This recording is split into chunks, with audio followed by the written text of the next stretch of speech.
Bonjour et bienvenue dans ce webinaire du CNCH. J'ai l'énorme plaisir aujourd'hui d'accueillir vraiment un panel d'exception.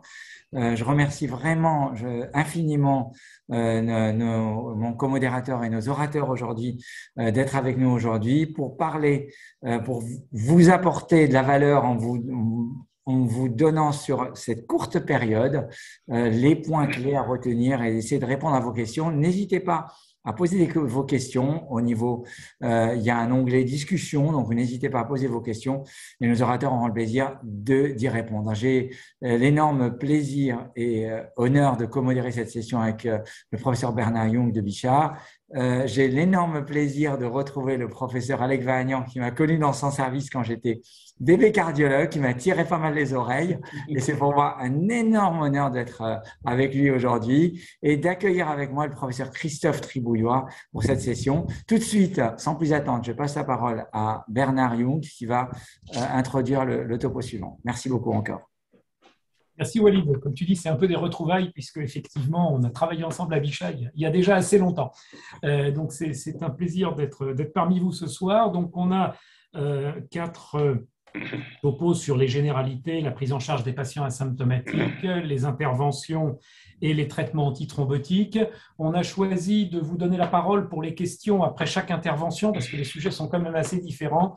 On veut que ce soit le plus interactif possible, donc n'hésitez pas à prendre la parole. Et bien sûr, à la fin, s'il y a des questions qui se rapportent au départ, on pourra bien sûr en rediscuter.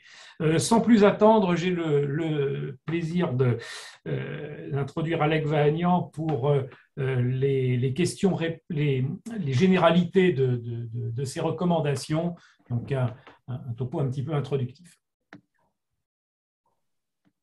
Ok, bon, ben bonjour à tous, bonjour messieurs les modérateurs. J'ai le plaisir donc de commencer pour discuter avec vous des points forts essentiels des nouvelles guidelines. Simplement l'introduction, rassurez-vous. Alors, pas de conflit d'intérêts. Alors, les guidelines, ben, il faut des gens pour les écrire. Et c'est un groupe de médecins, de chirurgiens. Et vous voyez que dans ce groupe, eh bien, il y a des Français.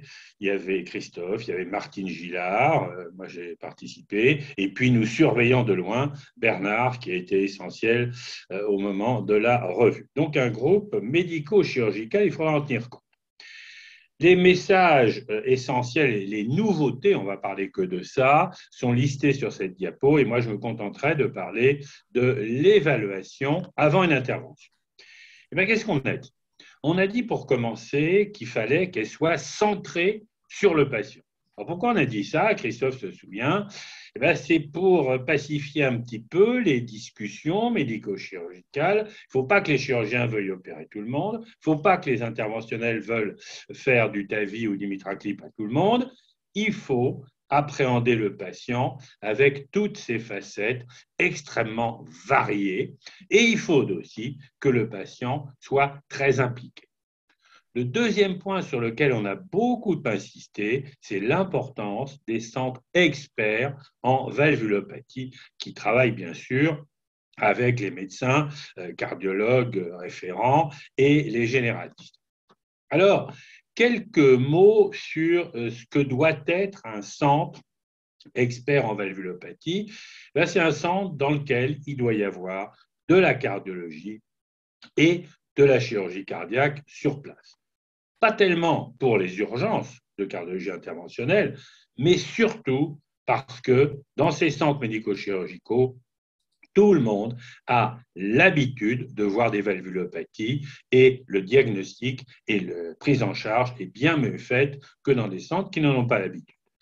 Qu'est-ce que c'est que le heart team qui est au cœur de tout ça? Eh bien, vous le savez très bien, il y a des cardiologues, interventionnels, non interventionnels, des imageurs, des chirurgiens, des anesthésistes, et au besoin, on rajoute quelques autres spécialistes. Et il faut que ces centres fassent un certain volume d'activité. Alors, quand on dit certain, c'est qu'on ne sait pas de chiffres, mais il y a un rapport entre les résultats et le nombre d'interventions, même si ce n'est pas un rapport de 1 pour 1.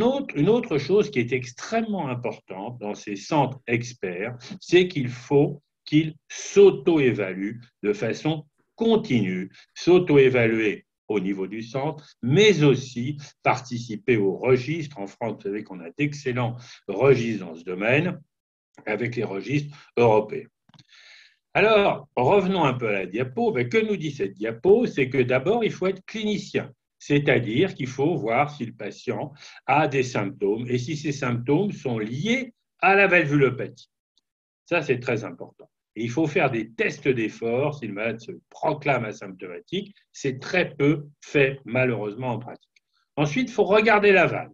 Et là, nous sommes en France, il faut suivre les préceptes d'Alain Carpentier, c'est-à-dire quand on décrit une valve à l'écho, quand on évalue la faisabilité d'un geste par l'interventionnel ou par la chirurgie, il faut qu'on ait à disposition l'étiologie de la valvulopathie, quelles sont les lésions et quel est le mécanisme qui cause la dysfonction valvulaire. C'est clairement le domaine de l'échographie.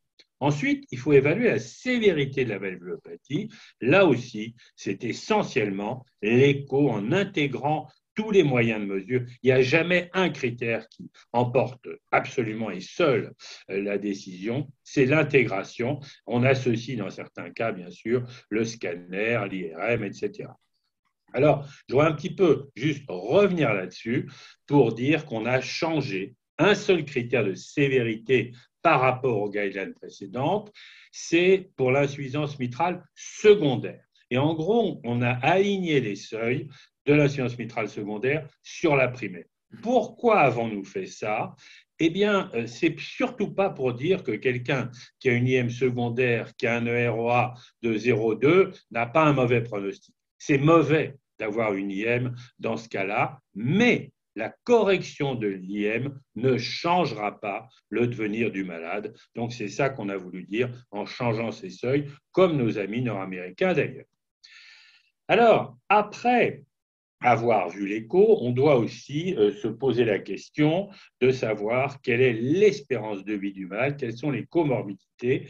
Et c'est très difficile, je ne sais pas si l'un d'entre vous a essayé d'utiliser des tables d'espérance de vie, moi je n'y arrive pas en tout cas, mais l'âge est un facteur simplifié pour évaluer cette espérance de vie. Alors après, donc je reprends la diapo ici, il faut savoir ce qu'on peut faire là où on est.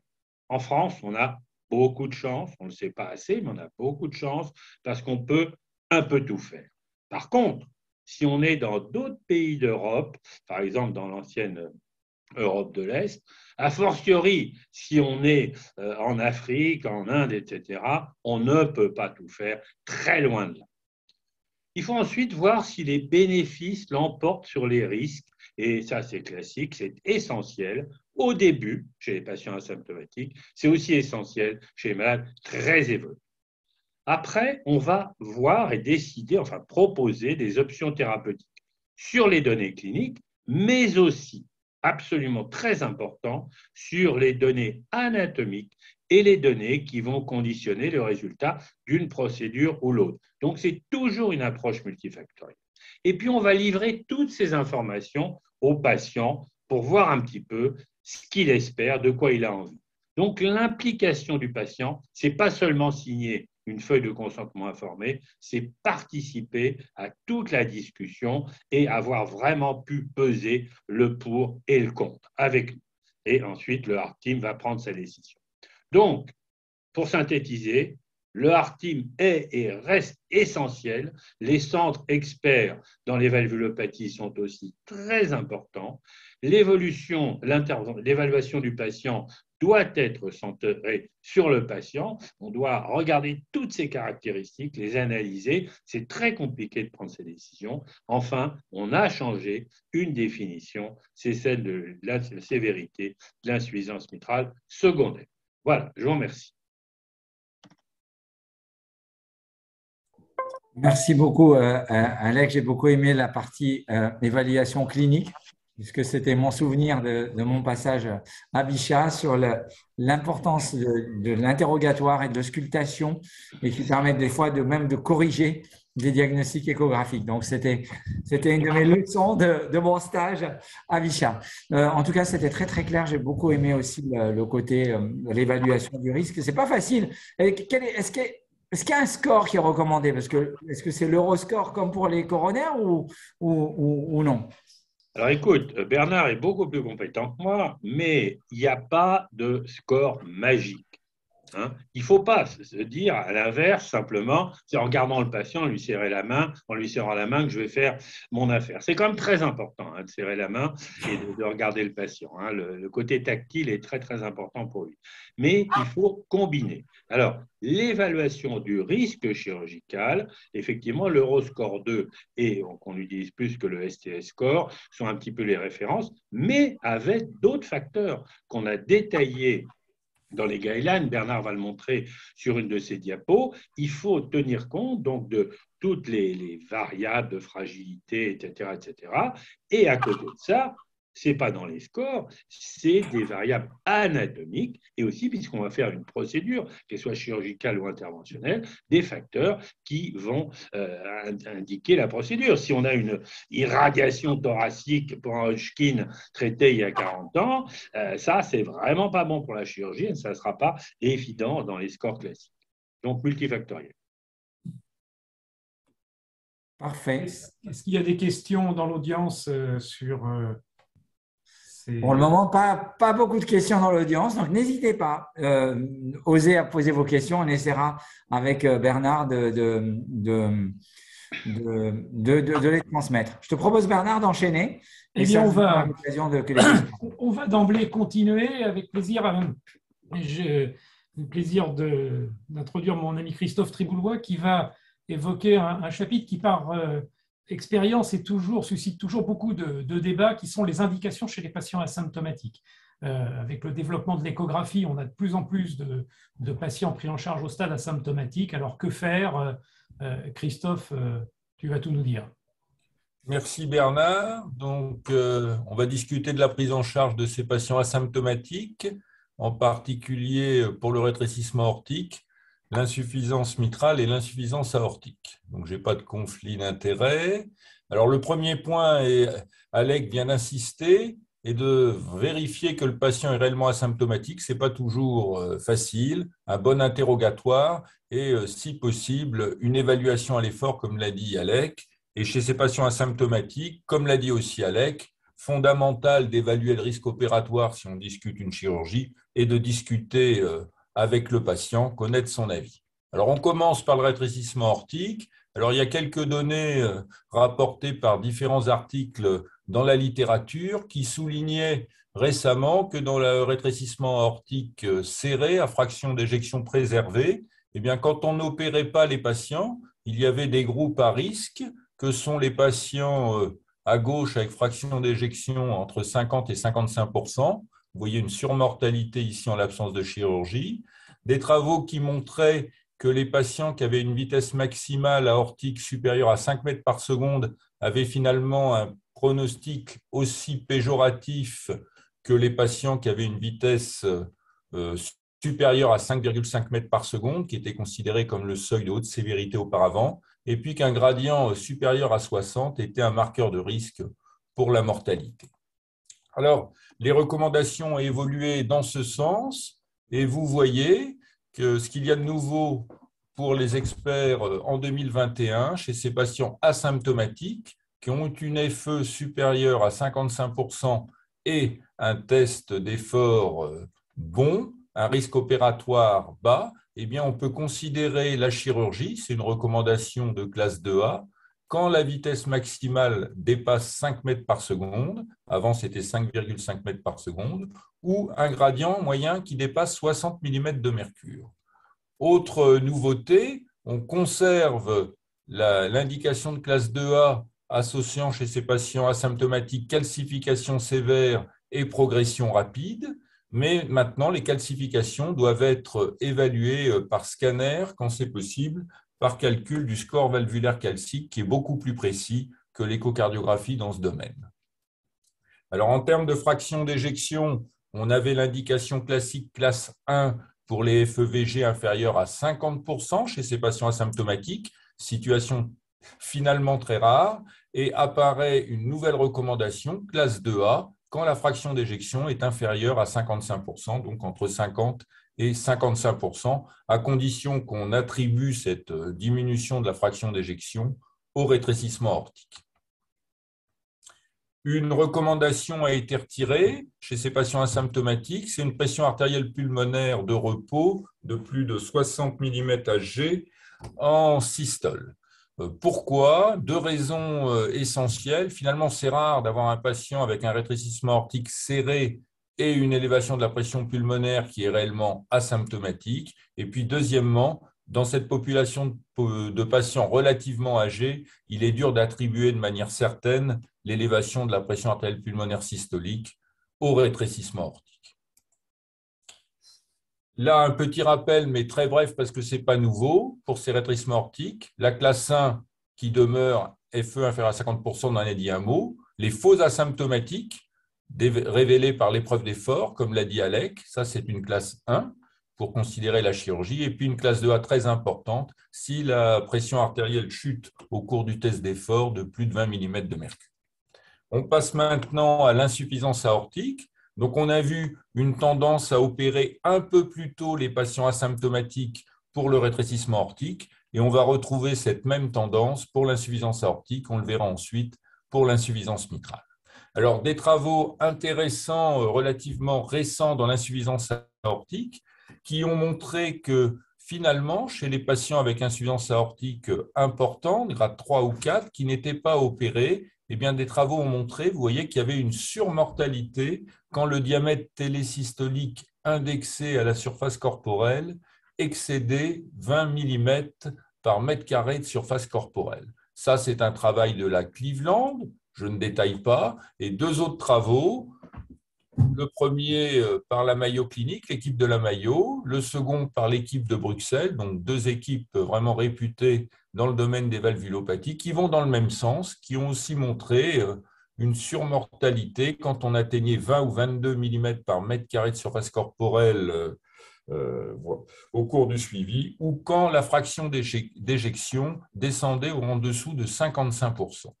Alors, ces travaux ont conduit à une modification des recommandations, une introduction d'une nouvelle recommandation, qui est une recommandation prudente, classe 2B, qui nous amène à considérer la chirurgie chez ces patients avec IA sévère asymptomatique quand le diamètre télésystolique VG indexé dépasse 20 mm par mètre carré à la place de 25 et quand la fraction d'éjection descend en dessous de 55%. Donc, vous voyez, ça sont des modifications qui ne sont pas négligeables, à condition, et ça c'est très important, que cette chirurgie soit considérée à risque bas, à low risk.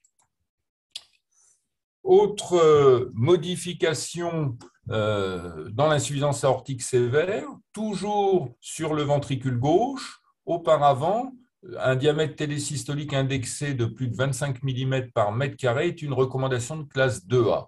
Devant des travaux qui poussaient vers des valeurs plus basses, cette recommandation pour le diamètre supérieur à 25 mm par mètre carré a été upgradée en classe 1, donc c'est une recommandation forte, comme celle qui existait déjà auparavant de la fraction d'éjection VG inférieure à 50%. Donc vous voyez, en termes de VG, une tendance nette à intervenir un peu plus tôt. On arrive à l'insuffisance mitrale, et l'on retrouve toujours cette tendance à intervenir un peu plus tôt chez ces patients asymptomatiques, en se basant essentiellement sur des données sur le ventricule gauche. Ça, c'est une évolution importante. Auparavant, en 2017, il était recommandé d'attendre 45 mm en termes de diamètre télésystolique pour discuter de la chirurgie chez des patients asymptomatiques avec IM sévère ou d'une fraction d'éjection inférieure à 100%. Maintenant, vous voyez, cette valeur seuil de diamètre télésystolique a été descendue à 40 mm, et ça représente de nombreux patients, entre 40 et 45, et la valeur de fraction d'éjection inférieure à 60% a été conservée. Là, on est en classe 1. Toujours chez ces patients asymptomatiques qui n'atteignent pas ces critères de fraction d'éjection ou de diamètre télésystolique, et bien en classe 2A, on a l'apparition d'une fibrillation atriale, qu'elle soit paroxystique ou persistante, à condition qu'on pense que cette fibrillation atriale est liée à l'insuffisance mitrale, ou une pression artérielle pulmonaire systolique de repos de plus de 50 mm Hg, à vérifier si l'on se base sur ce seul critère par cathétérisme droit, car l'échocardiographie peut parfois faire des erreurs dans l'estimation de la pression artérielle pulmonaire systolique. Alors, autre modification importante pour l'insuffisance mitrale sévère asymptomatique, c'est une mise en avant du volume de l'oreillette gauche. Discuter la chirurgie, vous voyez maintenant en classe 2A, quand la dilatation de l'oreillette gauche est franche, en se basant sur un volume indexé à la surface corporelle de plus de 60 millilitres par mètre carré, ou un diamètre de l'OG en parastérial gauche grand axe de plus de 55 mm. Mais cela, il faut que le patient réponde à trois paramètres. La possibilité de réaliser une chirurgie conservatrice avec une haute probabilité, un bas risque opératoire et s'adresser à un centre expert en réparation valvulaire mitrale. Donc, une considération très importante du volume de l'oreillette gauche qui paraît être un paramètre vraiment important dans l'insuffisance mitrale. Et si les patients n'atteignent pas ces critères pour l'insuffisance mitrale sévère asymptomatique, mais il est recommandé de les surveiller entre guillemets médicalement, de manière très rigoureuse, en consultation en échocardiographie et éventuellement par des tests d'effort, et de ne considérer la chirurgie que quand on atteint ces critères. Et là, dans ce domaine, les dernières recommandations américaines sont un peu plus incisives pour considérer parfois la chirurgie un peu plus tôt. Voilà, écoutez, je vous remercie. Voilà ce que je voulais vous dire dans le domaine de ces fuites ou rétrécissements aortiques asymptomatiques sévères. Merci beaucoup. C'était super clair. Est-ce que vous avez d'après vous, ça représente quelle proportion des patients, ces patients asymptomatiques dans votre pratique? Est-ce qu'on en rate beaucoup? Alors, bon, la majorité des patients sont quand même symptomatiques, mais alors ça doit dépendre des centres et des recrutements, mais avec des valvulopathies sévères, on a quand même, nous, dans notre expérience, au moins 20% de patients asymptomatiques. Mais là, on peut aussi demander l'avis de Bernard et d'Alec. J'ai plus les chiffres en tête, mais dans le registre européen VHD2, qui étaient donc des patients référés en milieu hospitalier pour des valvulopathies sévères, ça variait selon les valvulopathies, mais je crois qu'en moyenne, c'était autour de 15-20% d'asymptomatiques. On retombe à peu près sur les mêmes estimations que les tiennes, et le chiffre est certainement beaucoup plus important en cardiologie de ville, en pratique de ville, puisque ces patients sont les 15-20%, c'est déjà des patients qui sont référés en milieu hospitalier, donc qui ont passé une première étape, si je puis dire. Oui, puis ils sont certainement plus nombreux parce qu'ils sont plus durs à détecter et souvent on ne les détecte qu'à la phase de la symptomatologie fonctionnelle, hein, c'est évident. Si on ne les ausculte pas, on ne les détecte pas. Oui. Il y a un point que tu as mentionné, Christophe, qui me paraît extrêmement important et je voudrais vraiment le relayer. On ne va pas opérer tous les patients asymptomatiques, mais quand on ne les opère pas, il faut bien les suivre. Ça, je crois que c'est absolument essentiel parce que parfois, on dit aux patients, bon, ben non, il n'y a pas à vous opérer, il se plaint de rien, il rentre chez lui, et puis il disparaît un peu dans la nature, et on les retrouve parfois quelques années après avec des cardiopathies beaucoup plus évoluées. Donc, il faut vraiment, vis-à-vis du patient, vis-à-vis des différents correspondants, parce que du médecin généraliste, bien insister sur le fait que ces patients doivent être vus régulièrement. Justement, une question du docteur Afian dans la discussion qui demande, en gros, vous recommandez un test d'effort, on va dire un test d'effort simple, une écho d'effort, qu'est-ce que vous faites en pratique? Alors, le test d'effort simple, c'est très bien, parce que c'est une belle évaluation à l'effort. Donc, comme dit Bernard, si le patient est capable de le faire, il faut le faire dès le départ pour confirmer le caractère asymptomatique, mais il ne faut pas du tout hésiter à le répéter. Nous, on le fait généralement un an plus tard, on le répète, et ainsi de suite. Après, vous pouvez faire une épreuve d'effort cardio-respiratoire, si vous avez quelqu'un qui peut vous faire ça. Ça, c'est très, très instructif aussi. C'est un peu plus précis que le test d'effort classique, mais qui est très bien, ou éventuellement une échocardiographie d'effort. Mais moi, je considère qu'il est important de faire une évaluation à l'effort, et si on se tourne vers le test d'effort classique, tout simple, c'est un excellent examen. Ça aussi, c'est vraiment important parce qu'on connaît tous la subjectivité de l'interrogatoire. On en parlait tout à l'heure, il faut interroger les patients, il faut y passer du temps, c'est vrai. Ça vaut le coup aussi de temps en temps, moi j'aime bien faire ça, de les prendre par le bras, puis d'aller faire un petit tour dans le service, monter un étage avec eux. C'est souvent très, très instructif. C'est pas très calibré. Et bon, bien sûr, le vrai test d'effort est mieux, mais je crois qu'il faut vraiment faire très attention à ça. On sait que dans les valvulopathies sténosantes, c'est quand même essentiellement l'apparition des symptômes qui marquent l'indication formelle. Et comme en plus ce sont des valvulopathies progressives, que comme tu l'as dit, ce ne sont pas des patients tout jeunes, bon, bah, finalement, il y a plein de facteurs confondants. Et c'est vrai qu'il faut vraiment s'entourer d'une évaluation plus objective. Et pour revenir au registre européen dont on parlait tout à l'heure, c'était une réelle déception, même si les recommandations étaient globalement mieux appliquées. Moins de 10% des patients asymptomatiques avaient un test d'effort, et ce n'était pas mieux qu'en 2001, où pourtant à l'époque, il n'y avait pas de recommandation sur ce sujet. Donc, cette question de l'audience permet vraiment de rebondir sur, je crois, un sujet de pratique important. Il ne faut pas hésiter à évaluer ces patients à l'effort. Merci beaucoup. À nous de nous organiser et de ne pas perdre de vue ces patients, ce qui est un vrai challenge d'ailleurs. Effectivement, quand les personnes commencent à être un peu âgées, le circuit n'est pas toujours bien défini. On va être obligé d'enchaîner. Donc, la question que vous posez, c'est quand est-ce qu'on va y aller pour un geste interventionnel? Voilà, en gros, il y a l'essor du TAVI, notamment du MitraClip. Et donc, quelles sont les indications de cardiologie interventionnelle valvulaire? Et Bernard va très bien nous le traiter. Merci Bernard.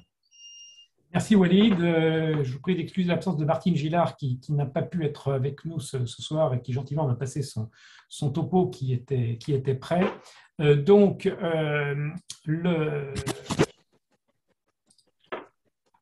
Voilà, donc je n'ai pas de conflit d'intérêt. Vous avez déjà vu cette diapositive qui résume les différentes étapes de l'évaluation. J'insisterai juste à nouveau sur une nouveauté de ces recommandations qui est d'explicitement mentionner les attentes du patient dans ce schéma décisionnel. Ça n'était pas le cas auparavant et on verra que, en particulier dans les interventions, c'est un élément qui maintenant doit être pris en compte. Alors, on va parler de la place de la cardiologie interventionnelle dans les principales valvulopathies, essentiellement sténose aortique et insuffisance mitrale, et un petit mot sur la tricuspide. Alors bien sûr, comme tu l'as dit Walid, ces recommandations étaient très attendues sur le TAVI, puisque c'est probablement là qu'il y avait eu le plus de nouveautés depuis la dernière édition de 2017, avec notamment des études randomisées nouvelles qui incluaient des patients à faible risque. Quand on inclut toutes ces études randomisées TAVI versus chirurgie, les premières avec les patients à haut risque, les plus récentes avec les patients à faible risque, cette méta-analyse montre qu'on a une réduction à 2 ans de 17% de la mortalité des patients traités par TAVI par voie transfémorale comparativement aux patients traités par voie chirurgicale. Donc, on se doutait bien que ça allait conduire à un élargissement des indications. Alors, il faut rester prudent. La mortalité, c'est bien sûr un critère essentiel, c'est une mortalité à court terme. Il y a également certaines complications, et en particulier les accidents vasculaires cérébraux, dont on connaît le caractère dévastateur. Et il y a eu, au début du TAVI, certains doutes concernant le risque d'AVC après TAVI, qui dans certaines études en précoce était aussi élevé qu'en chirurgie, voire plus élevé. On sait maintenant, avec les progrès de la technique et des dispositifs, que cette incidence est plutôt plus faible, en particulier lorsqu'on s'intéresse au suivi à 1 an, on voit finalement que ces AVC sont plus rares. Alors, quels sont les éléments qui militent en faveur de cette extension du TAVI chez des patients à faible risque? Les avantages du TAVI, vous les connaissez tous, c'est une technique qui est peu invasive, avec une hospitalisation plus courte. Il y a moins de saignements et de fibrillation atriale qu'avec la chirurgie. Les patients se réhabilitent bien sûr beaucoup plus vite et l'amélioration de la qualité de vie est plus précoce qu'avec la chirurgie, même si après 1 an, les données tendent à se rejoindre. Le TAVI, c'est très bien, mais il y a quand même certaines réticences. Il y avait des réticences concernant les complications précoces. Les fuites paraprothétiques sont maintenant exceptionnelles avec les nouvelles prothèses. Les pacemakers, les implantations de pacemakers sont moins fréquentes lorsqu'on s'adresse à des patients à plus faible risque, même s'il y a quand même toujours une tendance vers plus d'implantation. Enfin, les complications vasculaires, elles aussi, pèsent beaucoup moins lourd qu'auparavant. Et en fait, les principales réticences dans l'état actuel des choses concernent surtout le devenir à long terme, la durabilité de la prothèse et l'accès aux artères coronaires. En ce qui concerne la durabilité de la prothèse, il faut quand même être clair, on n'a pas pour l'instant de signal de détérioration précoce des prothèses de TAVI. C'est ce que l'on a dans le registre France TAVI et France 2, où on voit que les taux de détérioration sévère sont extrêmement faibles, de l'ordre de 2% à 5 ans. Les détériorations modérées ou sévères sont de l'ordre de 10 à 12%, avec des critères standardisés qu'on connaît bien maintenant et qui sont consensuels. Et on rejoint un petit peu ce que l'on observe avec les prothèses chirurgicales. Et nos collègues britanniques avaient également des conclusions assez voisines, avec un recul un peu plus long qui va jusqu'à 8 ans. Le problème, c'est que ce recul reste relativement limité, autour de 8 ans actuellement, puisque le TAVI s'est développé à partir de 2010, initialement chez des patients à très haut risque. Il n'y a pas beaucoup de survivants actuellement parmi ces patients, et clairement, il faut continuer à suivre ces patients. Alec parlait des registres tout à l'heure. Il faut continuer à suivre ces patients pour continuer à engranger des données. Et quand on voit sur cette courbe du bas, on a en gros des données de durabilité valvulaire autour de 10 ans. Donc ça, c'est valable pour des patients qui ont 75 à 80 ans, compte tenu de leur espérance de vie. Pour des patients plus jeunes qui ont une espérance de vie beaucoup plus longue, il est clair qu'il reste des incertitudes. Alors, quelles sont ces nouvelles recommandations ? Comme ça a été dit tout à l'heure, les interventions aortiques doivent être faites dans des centres spécialisés de valvulopathie qui ont toutes les ressources en termes humains et techniques, qui peuvent offrir toutes les procédures, de manière à ce que les indications soient vraiment discutées par un heart team multidisciplinaire. Alors, les principales nouveautés, c'est bien sûr l'extension des indications du TAVI vers les patients à plus faible risque, mais ce n'est pas le TAVI pour tout le monde. La chirurgie reste le traitement de référence chez les patients qui ont moins de 75 ans et qui sont à faible risque opératoire. J'insiste bien, c'est les deux conditions, avec en particulier un Euroscore 2 inférieur à 4%, ou chez les patients qui sont opérables et qui ne peuvent pas avoir de TAVI transfémoral. Le TAVI est recommandé en première intention chez des patients à haut risque, Euroscore 2 supérieur à 8%, ça n'est pas nouveau, mais aussi chez des patients qui ont plus de 75 ans, et ça c'est la grande nouveauté, c'est-à-dire qu'indépendamment du niveau de risque, on va envisager le TAVI plutôt en première intention dès 75 ans. Et pour les patients qui ne rentrent pas dans ces deux critères, ça va se discuter de façon individuelle. Ce sont toutes des recommandations de classe 1 avec des hauts niveaux d'évidence. Ça, c'est le bénéfice des études randomisées. C'est un des gros progrès du TAVI. Si on regarde l'algorithme décisionnel, ça reprend les mêmes choses. Je ne parlerai bien sûr pas des patients asymptomatiques qui ont été évoqués par Christophe. J'insisterai sur le fait que dès lors qu'un patient est symptomatique, sauf si on pense que son âge et ses comorbidités compromettent plus son avenir que sa valvulopathie, et dans ce cas-là, ce sera un traitement médical. Ces patients sont particulièrement difficiles à identifier, on pourrait y revenir dans la discussion. Vous voyez que tous ces patients doivent être discutés en heart team. J'insiste bien sur ce point-là. Les recommandations, on sait bien qu'on a toujours tendance à se focaliser sur les tableaux, à oublier un peu le texte. Et ce seuil de 75 ans a été beaucoup commenté, parfois à tort et à travers. C'est pas TAVI après 75 ans, chirurgie avant. Ce qui est important, c'est que tous ces patients doivent être évalués par le heart team. Et après, on va guider en fonction de l'âge et des scores de risque. Et c'est vrai que ce seuil d'âge dans des recommandations de classe 1, c'est une nouveauté. Mais encore une fois, cette discussion doit être individualisée. Et un point important, c'est quand le TAVI est faisable par voie transfémorale, parce qu'on sait que c'est là qu'il y a un véritable bénéfice.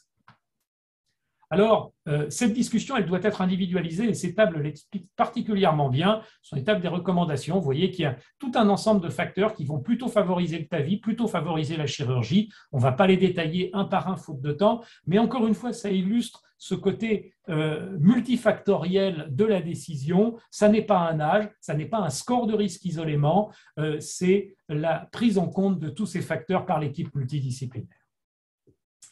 Donc voilà pour le la sténose aortique pour l'insuffisance mitrale primaire. Alors, quand on parle d'insuffisance mitrale, il faut toujours distinguer l'insuffisance mitrale primaire ou organique de l'insuffisance mitrale secondaire. Ce sont deux maladies complètement différentes, avec, vous le voyez, des pronostics qui sont extraordinairement différents. Alors, l'insuffisance mitrale primaire, on sait qu'il faut opérer ces patients précocement parce que c'est la valvulopathie mitrale qui est la cause de tous les dommages, en particulier sur le ventricule gauche.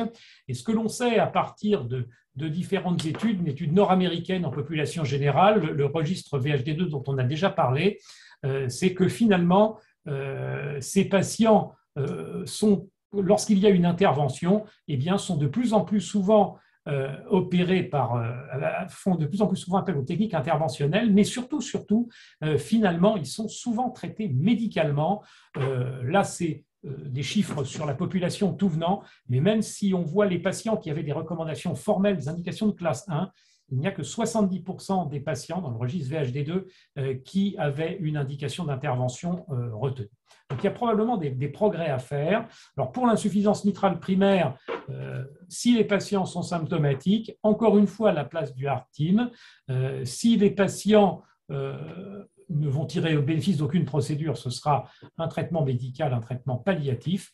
Si les patients sont inopérables ou à haut risque, on envisagera le traitement percutané, c'est-à-dire essentiellement le MitraClip, la plastie bord à bord, et sinon c'est la chirurgie. Donc vous voyez qu'on n'est pas du tout dans le même cas de figure que le TAVI, c'est la chirurgie qui reste le traitement de référence chez les asymptomatiques, comme vous l'a dit Christophe, avec certains critères. Chez les patients symptomatiques, c'est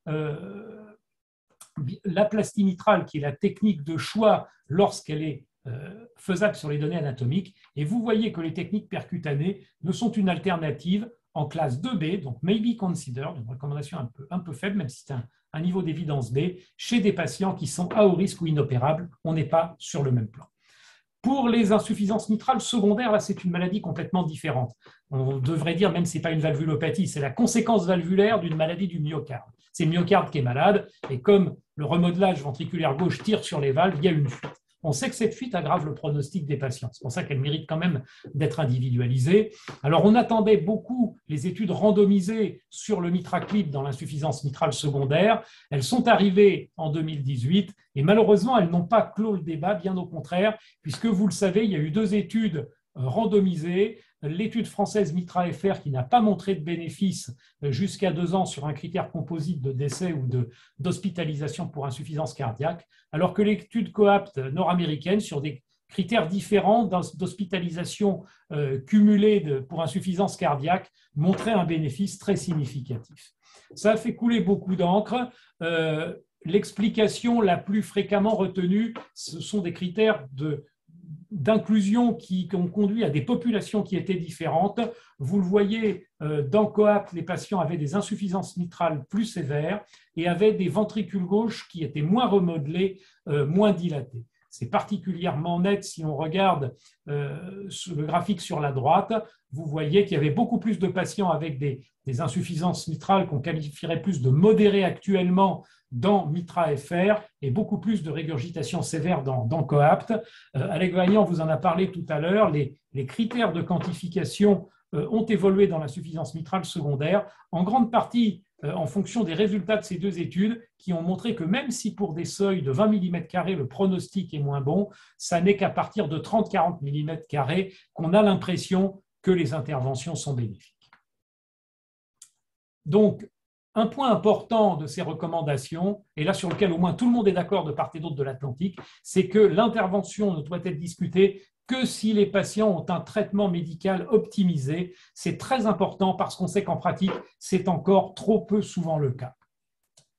Lorsque le traitement a été optimisé, sauf si ces patients ont une espérance de vie brève, on va là encore avoir une approche multidisciplinaire. S'ils ont d'autres lésions cardiaques, notamment des cardiopathies ischémiques sévères, ce qui est assez fréquent, s'ils sont opérables, on favorisera plutôt la chirurgie. S'ils n'ont pas de lésions associées, ce sera un choix entre chirurgie et mitraclip en fonction du risque opératoire et des critères anatomiques. Et vous voyez que le mitraclip, la plastie bord à bord, est une indication de classe 2A, c'était 2B dans les recommandations précédentes. Si les patients ont des caractéristiques qui laissent supposer un bénéfice, ça correspond en gros aux critères d'inclusion de Coapt. Si ces patients ne remplissent pas ces critères d'inclusion, on peut envisager éventuellement le mitraclip, c'est une recommandation de classe 2B, mais on va envisager toutes les autres alternatives, en particulier l'assistance circulatoire et la transplantation. Ce sont avant tout des patients qui sont malades de leurs muscles avant d'être malades de leurs valves. Les mêmes recommandations ont été publiées la même année dans les recommandations sur l'insuffisance cardiaque. Vous voyez avec donc cette plastie bord à bord, recommandation de classe 2A si les patients ont des critères de succès prévisibles, 2B dans les autres cas. Pour terminer, quelques mots sur la tricuspide. Vous le savez, ça n'est plus la valve oubliée.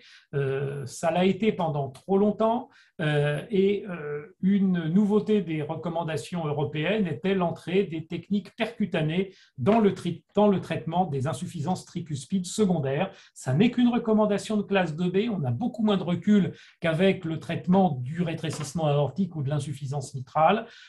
Ça doit être fait dans des centres experts parce que les indications ne sont pas encore complètement codifiées. Il faut que ce soit des centres qui aient une expertise. Ce sont des techniques qui sont multiples et qui sont complexes.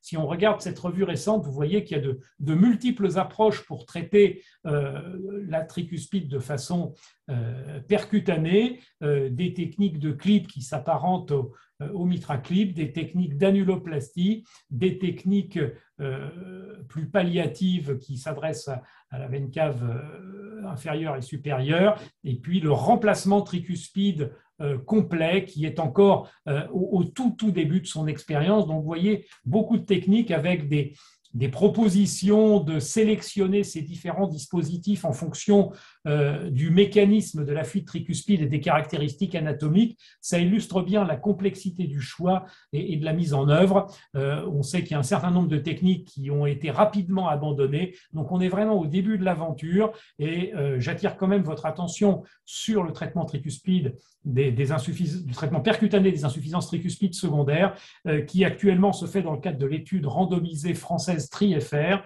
qui recrute bien, les inclusions avancent rapidement et il faut vraiment que tous nous contribuions à clore cette étude randomisée le plus rapidement possible pour progresser dans les indications de ces patients. Donc, pour conclure, ces nouveautés des recommandations européennes 2021 sur les interventions percutanées dans les valvulopathies, elles doivent être faites dans des centres spécialisés de valvulopathie et toujours résulter de décisions multidisciplinaires du Heart Team.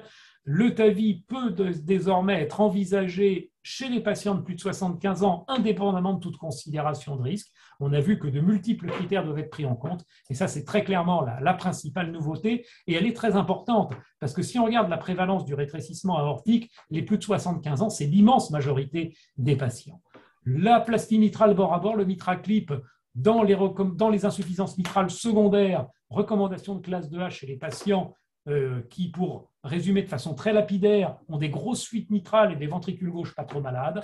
Dans les insuffisances mitrales primaires, ça reste des indications limitées aux patients à haut risque. Là aussi, il y a l'étude randomisée MITRA-HR qui teste chez des patients à risque intermédiaire. Et là aussi, il faut qu'on inclue dans ces études. Et puis, pour le tout début, l'entrée du traitement percutané de l'insuffisance tricuspide, même si vous l'avez vu, toute l'histoire reste encore à écrire. Merci de votre attention et s'il y a des questions. Merci beaucoup. Où est-ce qu'on en est aujourd'hui en France? Combien fait-on de TAVI par an et combien fait-on de chirurgie de remplacement valvulaire aortique, par exemple? Sur les chiffres des registres français, on est autour de 13 à 15 000 TAVI par an sur les dernières années. Les chirurgies valvulaires, je n'ai pas le chiffre exact, mais les courbes sont en train de se croiser, comme ça se passe dans beaucoup de pays, et on commence à avoir plus de TAVI que de chirurgie. C'est pas bien ce que je dis d'ailleurs, parce qu'il ne faut pas, encore une fois, mettre ce débat sur une espèce de compétition. Ce qui est très important, c'est qu'il y a de plus en plus de patients, quand on fait la somme des deux, qui ont un traitement efficace. Et ça, c'est nouveau. On avait montré dans l'Euroheart Survey en 2001 que les rétrécissements aortiques, un tiers des patients qui étaient en classe 3 ou 4 de la NYHA avec des racks serrés n'étaient pas référés en chirurgie. On sait que grâce au TAVI, dans VHD2, on a 80% des patients avec une indication de classe 1 qui ont soit un TAVI, soit une chirurgie. Bien sûr, les indications du TAVI augmentent parce qu'encore une fois, cet élargissement, plus chez des patients âgés, concerne des nombres très importants, mais ça permet que de plus en plus de patients bénéficient d'un traitement efficace. Je vais poser une question de novice.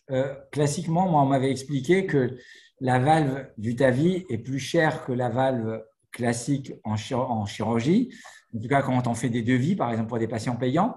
Est-ce que médico-économiquement, étant donné qu'ils restent moins longtemps hospitalisés, ils font moins de réa, ils font moins de ceci, moins de cela, est-ce que c'est quand même plus cher ou est-ce que c'est moins cher au final en termes médico-économiques? Alors, Walid, ce n'est pas du tout une question de novice. Vraiment, c'est une question qui est extrêmement pertinente et c'est une question à laquelle il n'est pas facile de répondre. On avait fait des études de coûts dans France 2 et certaines études, même s'il faut être très prudent parce que d'un pays à l'autre, les modalités de tarification ne sont pas les mêmes, donc ne sont pas extrapolables, tout le monde était assez d'accord pour dire que chez les patients à haut risque, le TAVI est plutôt rentable, entre guillemets, parce que la prothèse coûte beaucoup, beaucoup plus cher. C'est quand même 5 fois plus cher en moyenne, mais les durées d'hospitalisation sont très longues chez ces patients, en particulier en réanimation, et là, bien sûr, ça explose les coûts. On n'a pas encore de données chez les patients à plus faible risque, parce que les extensions d'indication sont beaucoup plus récentes, comme on vient de le voir, mais là, il y a beaucoup plus de doutes, parce que ces patients, quand ils sont opérés, il ne faut quand même pas oublier que la chirurgie du RAC, ça marche très, très, très, très bien. On a 2 patients dans ma salle, ces 15 derniers jours, de 78 ans qu'on a fait opérer de remplacement valvulaire aortique parce que les conditions anatomiques n'étaient pas favorables pour un TAVI. Ils sont sortis de réanimation 2 jours après, ils sont sortis de l'hôpital une semaine après, ils étaient en pleine forme. Et là, quand on voit avec des hospitalisations de ce type-là, il n'est pas certain du tout que le TAVI soit moins cher. Ça, c'est un des vrais problèmes, un des vrais défis. Il faudra qu'on fasse des études économiques avec ces populations-là. Et clairement, il faut qu'il y ait une pression sur les industriels pour que les coûts diminuent. Ils ont très peu diminué depuis 10 ans. Il y a 10 ans, il y avait une recherche et développement qui était énorme. Maintenant, les coûts, les volumes sont considérables. Et mon opinion personnelle, c'est qu'on ne peut pas continuer à élargir le TAVI au coût actuel. Je vais vous poser encore une autre question de novice. C'est que vous êtes les experts et je vous demande de vous placer en perspective sur l'avenir avec l'augmentation du nombre de procédures. Actuellement, il y a quand même des listes d'attente, des temps d'attente pour avoir un TAVI. En tout cas, c'est ce qui semble apparaître sur certains chiffres en France. Comment vous voyez l'avenir? Parce que vous avez connu l'histoire de l'angioplastie coronaire qui se faisait dans un milieu chirurgical et aujourd'hui, elle est étendue dans toute la France. Je ne dis pas qu'il faut faire du TAVI hors des centres, des gros centres, mais est-ce que potentiellement, ça pourrait se faire dans des centres où il n'y a pas de chirurgie cardiaque, puisque finalement, le taux de conversion est très faible. Alors, je sais, ce n'est pas l'air du temps de ces recommandations européennes, mais finalement, l'expérience des opérateurs, l'expérience des centres, finalement, on aura un besoin. Il n'y aura pas un centre de chirurgie cardiaque à tous les coins de rue. La région parisienne, c'est peut-être un cas particulier, mais peut-être dans d'autres régions de France, la question peut se poser. Qu'est-ce que vous en pensez? Alors, je ne suis pas doué pour prédire l'avenir, donc je laisse Alex, les amis répondre. pour moi, ce serait un honneur d'avoir votre réponse. Écoute, moi, je parle comme mon nom. On a eu une discussion, et Christophe a assisté à ces discussions. Ça a été extrêmement simple. Tous les cardiologues qui étaient présents dans ces guidelines ont été d'accord avec la recommandation telle qu'elle est faite. Il n'y a vraiment pas eu de voix discordantes. Alors, nos amis anglais sont très embêtés parce qu'ils ont des listes d'attente, mais ils en ont pour tout. Nos amis anglais, des listes d'attente. Ils font très peu de TAVI. Nous, on fait à peu près 200 TAVI par million d'habitants. Les Anglais en font 50. Donc, il faut quand même placer les choses. Moi, je crois qu'il faut réfléchir un petit peu à l'organisation des centres. Il faut réfléchir à la formation médico-chirurgicale. Quand on aura dans la tête qu'on est tous des cardiologues, certains font certains gestes, d'autres font d'autres gestes, on est tous des cardiologues. Et on aura minimisé, là tu as peut-être assisté aux exposés d'Alain Cribier et de l'équipe de rang qui est très, très pionnière. Je pense qu'on va aller vers des durées d'hospitalisation très courtes. mais on va taper la tête contre le problème économique. Et là, je suis entièrement d'accord avec Bernard. Heureusement, nous avons les amis chinois qui sont maintenant rentrés dans le marché de manière très active. Et je pense que ça va un petit peu changer les choses. Et voilà, je pense que ça va changer les choses, ça doit changer les choses. Très intéressant, merci beaucoup. Donc, pour ne pas trop faire durer ce webinaire, je vais interroger Alex sur la dernière partie, qui est un peu toute la partie qui va accompagner le geste et tout ce qui concerne le traitement antithrombotique. Vous avez, voilà, il y a plein d'études, il y a les recommandations, il va nous mettre ça bien au clair. Quel traitement antithrombotique pour ces patients? Merci beaucoup. Alors, merci Walid, on va être obligé d'aller très vite puisqu'il nous reste que 5 minutes, Ouais. mais toujours pas de conflit, donc on y va. Alors, il y a des études, il y a beaucoup d'études, il y en a eu des plus récentes, qui ont montré dans des très grandes séries, dans lesquelles il y avait des malades avec valvulopathie et arythmie complète, que les NOAC faisaient mieux que les inhibiteurs des vitamines K.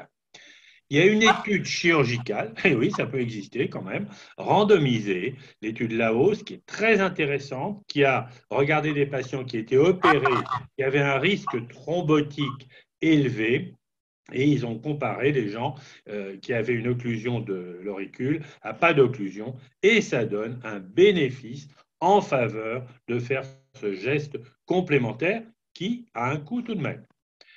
Alors, ça nous a amené à, comment dire, enfin, à augmenter l'indication, pardon, de cette fermeture de l'auricule, qui maintenant est 2 chez les malades à risque élevé, lorsque on fait une chirurgie.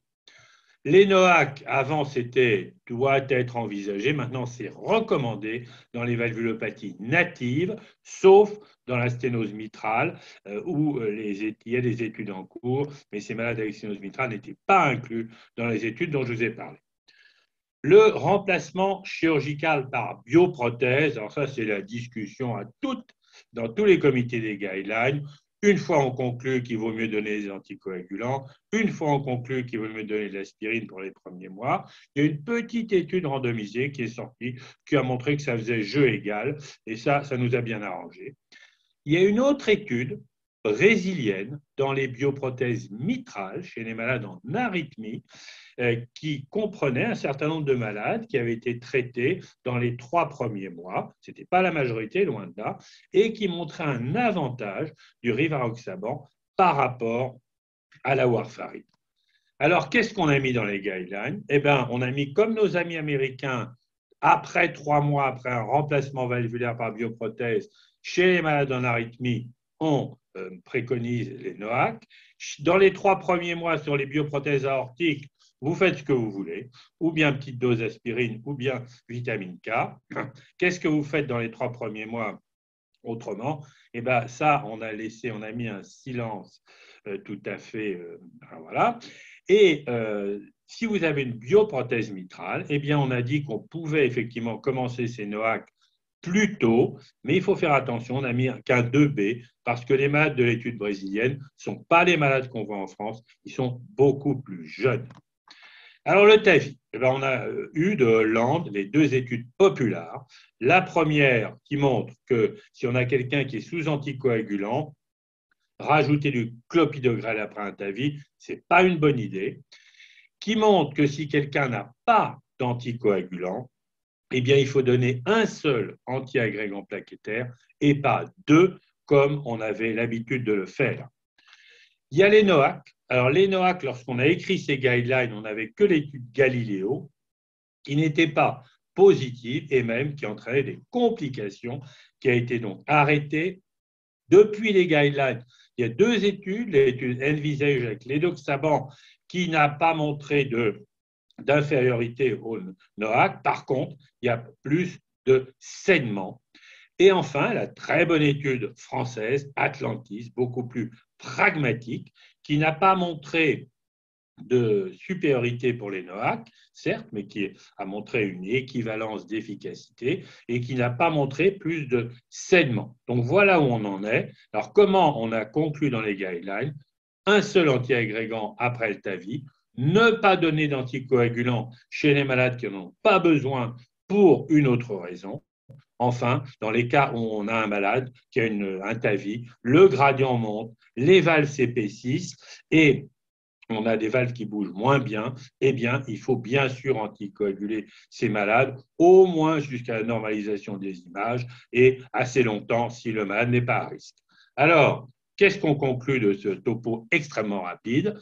Eh bien, les chirurgiens sont contents, donc il y a un intérêt à faire une occlusion de l'auricule gauche, essentiellement par voie externe, lorsqu'on fait une chirurgie valvulaire chez les malades à haut risque thrombotique, mais ça a un coût, n'oublions pas.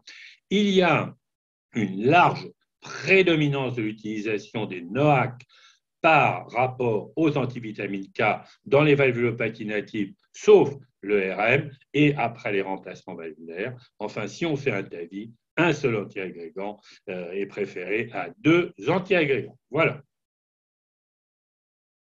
Une question très brève. Qu'est-ce qu'on appelle le coût de cette fermeture de l'auricule? Moi, je pensais que c'était un geste simple, chirurgical, sans trop de coût, on va Écoute, dire. je ne veux pas dire de bêtises, peut-être que Bernard ou Christophe le savent, mais enfin, c'est un appareil quand même. Ah oui, d'accord. Ce Okay. n'est pas une suture simple, hein, c'est un appareil. Voilà, donc on a préféré rester. Hein, voilà, mais enfin, ça a été quand même prouvé. Hein, voilà. L'étude est intéressante. C'est vrai que moi, c'était parmi mes coups de cœur des dernières études en termes de valvulopathie. C'était une surprise. Voilà. Ce geste qui est relativement simple pouvait avoir un impact. En tout cas, bon, on arrive à la fin. Je ne voudrais pas vous garder au-delà de ce qui a été prévu. Vraiment, énorme gratitude et c'est pour moi un énorme honneur et plaisir de vous avoir avec nous pour le CNCH. Merci d'avoir accepté. Merci au professeur Vagnan particulièrement parce que c'est lui qui a été dans les coulisses, qui a demandé à tous nos orateurs d'être là. Merci Bernard, merci Christophe, merci Martine qui n'a pas pu être là aujourd'hui. Merci à tous d'avoir été présents et je vous dis à très bientôt pour un autre webinaire. Passez une bonne soirée. À bientôt. Merci à toi, Walid. Merci. Bye. Au revoir.